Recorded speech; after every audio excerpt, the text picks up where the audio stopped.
The closing submission of a disciplinary hearing for a paediatrician who is alleged of a medical blunder that left a male infant permanently disabled is delivered at the Medical Council. The council will hand down the ruling on July the 5th. Mucions reports. The disciplinary hearing resumes at the Medical Council. Paediatrician Sid Saudi arrives for the hearing. Complainants and the infant's parents, Mr. and Mrs. Lai, are also present. The suspected medical blunder happened in 2009 when Mrs. Lai gave birth at the Baptist Hospital and suffered from a high fever. Lai's son also developed a high fever and seizure after he was born and was sent to the hospital for treatment. In the end, the infant became permanently disabled with cerebral palsy and quadriplegia. The parents filed a complaint to the Medical Council in 2010, claiming Sid had failed to act on warnings about the infant's condition.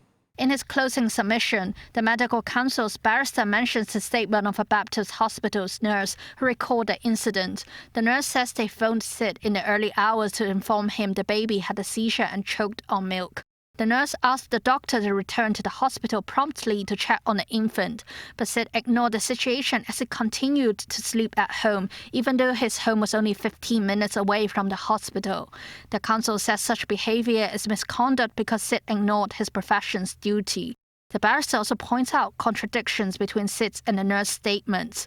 He said the council should accept the nurse's statement because it matches the record of the medical system, whereas the council describes Sid as an opportunist.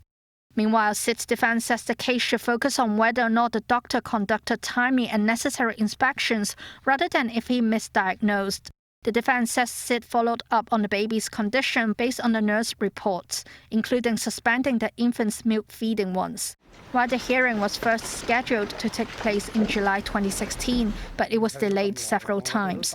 It was only until November last year when the council announced the hearing's reopening.